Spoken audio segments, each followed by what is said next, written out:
Right, well, thank you very much for inviting me. 10 years ago today, I was sitting in the audience as a scholar, and I was inspired and challenged to go away and say, never stand still or you'll get left behind. So 10 years on, I'm now talking about innovation on farms, so it's a scary little world. Over Christmas, my young nephew, he got a brand new plastic tractor, and he asked Uncle Bubbles, that's me, to put it together, but he said, we have to use my toolkit. And so he gave me a plastic hammer and a wooden screwdriver, and I had to put this bloody tractor together. A little bit frustrated, because I then had to download the instruction manual on rural broadband, so it didn't happen until after lunch. And we finally got there. But the real frustrating thing was that in the garage was my toolkit, my power tools, my big hammer, and this is what I think innovation is. It's unlocking the toolkit that farmers can use on farm. We see that we get asked a lot of questions as farmers that we have to basically apply less and produce more. And this is something that I've always been trying to do, and I've been doing it for my whole career because that's what farmers do. We're trying to get the most produce out of applying less. But also, farmers are slightly different. We're gamblers. I'm gambling with my family business on a day-to-day basis. I have to give pocket money to my parents, which is also rather daunting. But it is high risk, and we have to manage this risk in a unique way. And we are farmers, and we do this on a day-to-day basis. But also, as farmers, we are very resilient. We are passionate about our industry, and it's something that I think is a unique trait, a genetic trait of farmers in the UK, because we are standing out as the best in the UK.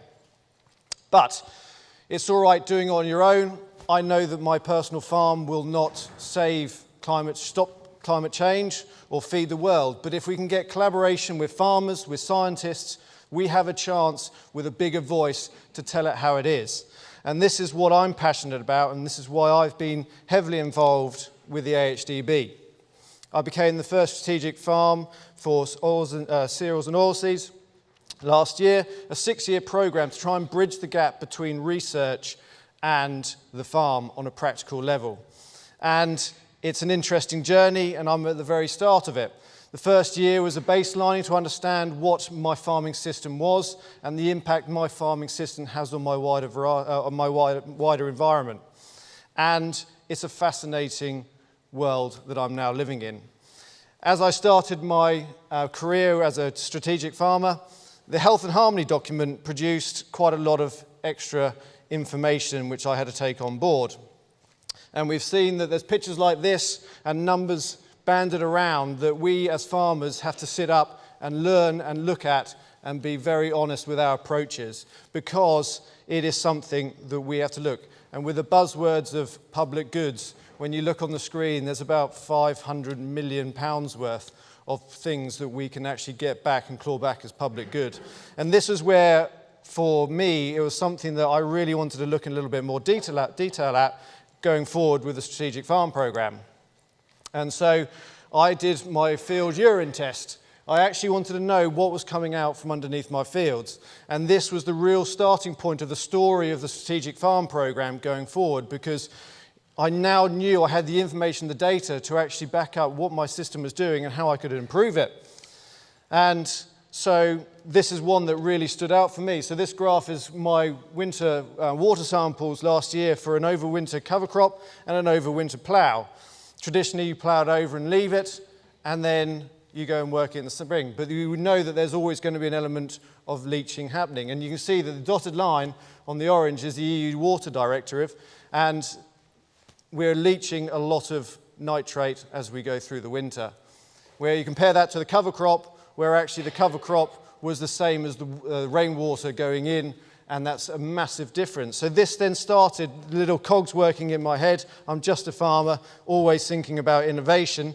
And so I was thinking about how I could do it. So we've now got a trial on the farm comparing over winter cover crops in a plough-based system, in a min-till. I hate the word min-till. That's one word that I would like banned for all, because one man's min-till is completely different to another man's min-till. But a cultivated system and a fallow system, direct drilling, this is something that we're looking at. I've also introduced livestock onto my farm. I've brought back the sheep to graze the cover crops.